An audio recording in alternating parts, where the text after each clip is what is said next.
Welcome to Subro Sessions, a podcast presented by White and Williams. I'm Kyle Rice, an associate within the subrogation department. I've been an associate in the Subro department for 4 years, and I'd like to say hello to my mom and my wife, as I'm sure they're both listening. And I'm David Huberman, a partner at White and Williams, and I've been in the subrogation department since 2001. And today we want to discuss a foundational issue in subrogation and litigation in general, the statute of limitations. We're going to keep this as a basic overview of what the statutes are, some common things to be aware of, and some general practice tips. There are a few things that can tie into a statute of limitations analysis that we're not going to be diving into today.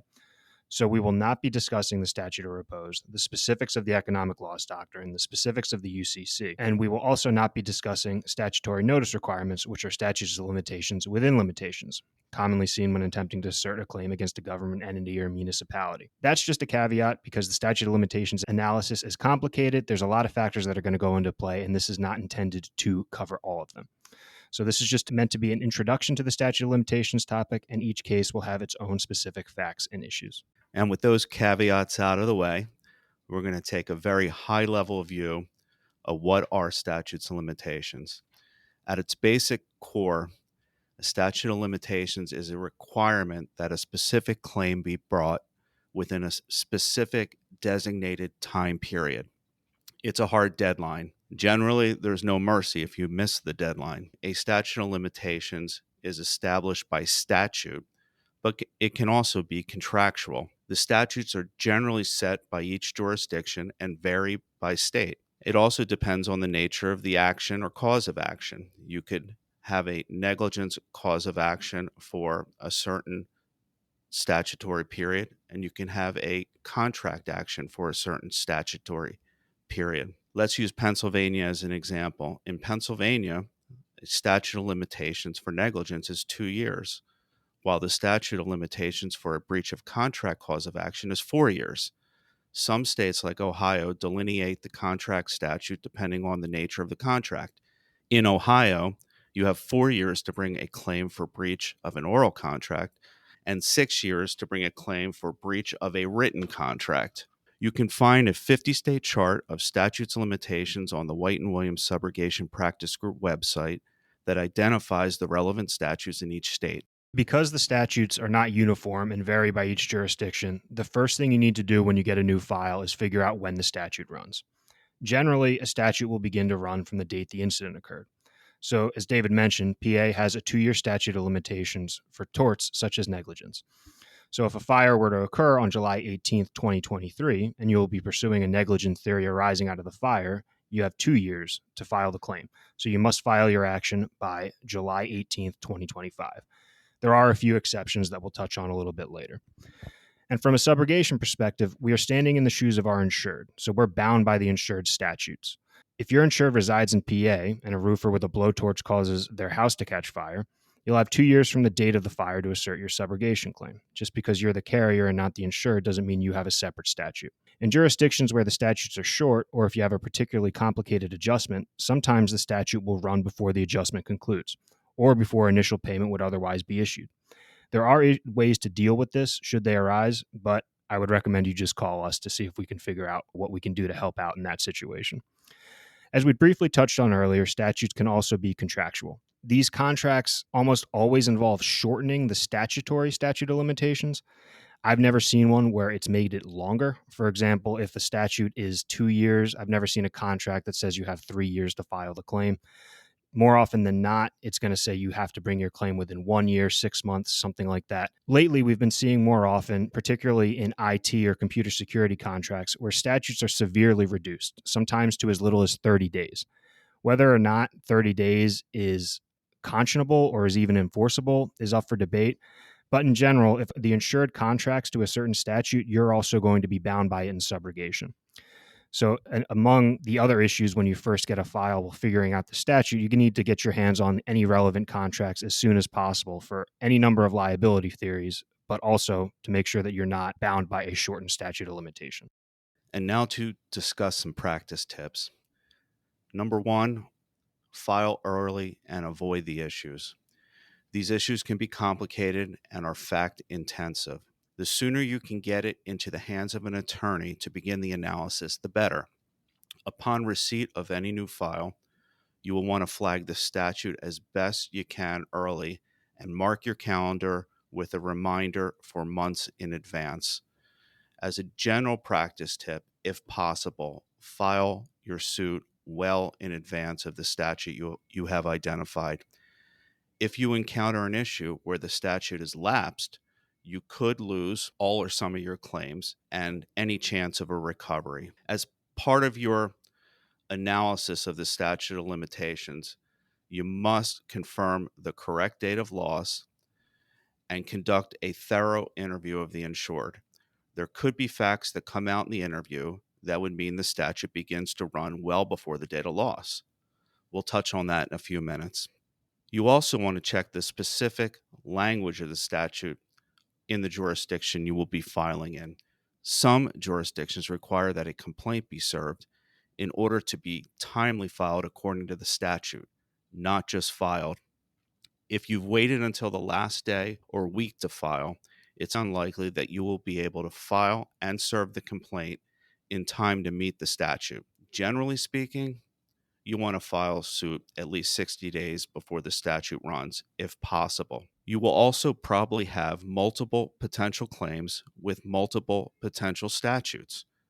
For example, you may be pleading negligence, breach of contract, and breach of warranty.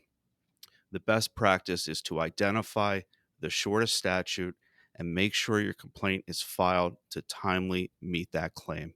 Also, although it's a very complex subject, there is the potential for some choice of law analysis. We don't want to get into too much detail, and that issue could be the subject of its own separate podcast, but make sure you give some thought to the choice of law that will apply to the claims that you'll be filing. As David had touched on earlier, just because the loss occurred on a certain date doesn't necessarily mean that's the date the statute will begin to run. A frequent issue that you might encounter is what's known as the discovery rule, which is what it sounds like. The statute begins to run once the event that gives rise to the action is discovered.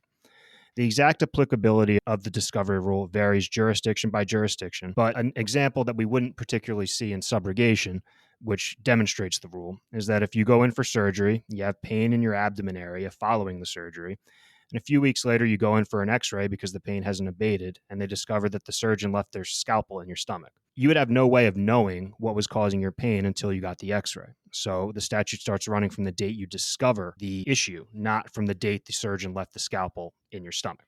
For a subrogation example, say your insured recently had a build-out performed in a commercial office. A few months after they open, they experience a plumbing issue with several of their toilets. Let's say that occurs in April. Following that, they call a plumber who comes out and they think addresses the issue. But then in November, a second larger backup occurs that floods the entire property. If you receive a claim that just lists the November date of loss, you might be basing your analysis off the November date of loss. However, after the November loss, if they discover that the entire plumbing system had a sloping issue that was in existence at the time of the first loss in April, you could face a potential argument that the statute should have run from the April incident, which would have put the insured on notice of an underlying issue with the system. And had they diligently inspected the cause of the first clog, then they would have been aware of the underlying issue with the sloping system. Because of that, the statute could begin running from April rather than November. You could argue your way out of that, but you don't want to find yourself in that situation where your claim could be severed because you didn't file in time for the earlier statute. So, as David had touched on before, a lot of the statute of limitations analysis is trying to avoid it becoming an issue at all. So, you want to make sure that you file to meet your earliest potential limitation. In many states, a breach of contract statute begins to run the date the contract was breached, not the date the breach was discovered. So, in that instance, it doesn't matter if you discover the breach 2 years later. If the breach started 2 years before, then that's where the breach of contract statute could start to run. For example, if you discover a breach in July of 2023, but then after digging into it a little bit more, you discover the breach began in July 2022, your breach of contract is going to start running from July 2022, which is another reason, as we said before, get your hands on the contract early, conduct thorough interviews with your insured, and make sure that you get the proper facts you need to make your proper analysis. So you're up against a statute of limitations. What do you do? Sometimes you can have a short statute, a long adjustment period, or a prolonged settlement negotiation, and you find yourself uncomfortably close to the statute. In that instance, you can consider a tolling agreement. The statute of limitations is an affirmative defense, meaning the defense must raise it or it's waived. If you enter into a tolling agreement, the defense agrees not to raise the statute of limitations defense for a designated period of time. But be careful, tolling agreements are tricky and they should be carefully written. If sloppily written, once you are past the statute of limitations, the claim could be compromised. So we would generally recommend using a tolling agreement only if you're in the final stages of settlement negotiations. Finally, after you file, you may discover an issue with how a party was named, or your claim may be dismissed for non meritorious reasons. The jurisdiction may have a rule that allows you to amend the complaint to relate back to when you file, to name a proper party, or otherwise to amend your complaint. Additionally, if your claim is dismissed for a non meritorious reason, such as failure to serve the complaint, the jurisdiction may have what is known as a saving statute. If you're relying on the saving statute, something went very wrong. Saving statutes allow you to refile the claim in limited circumstances and are very jurisdiction and claim intensive. Again, not all states have a saving statute. Some have one for a very limited time and require you to refile within 90 days. Others give you over 6 months. We do not have time to get into the specifics of saving statutes, but be aware of it as a general concept if you run into an issue. The statute of limitations is a foundational issue in litigation, and you must make sure that you have a firm grasp of the issue to ensure that you can recover on the claim. And determining when the statute runs is a fact-intensive process and requires a thorough investigation. You want to get the claims into the hands of an attorney early, file as early as possible so that you don't run into an issue. Be mindful of circumstances that could cause the statute to run prior to the date of loss, such as the discovery rule or a contractual provision, and consider tolling agreements where appropriate. And if you have any questions or would like to discuss further, please don't hesitate to reach out to myself, David, or anybody else in the subrogation department. Thanks for listening to this episode of Subro Sessions. Be sure to listen to the next episode of Subro Sessions, which will be released on the third Tuesday of next month, August 15th in this case. You can find past episodes of the podcast and relevant case updates on the Subrogation Strategist blog, all available at whiteandwilliams.com.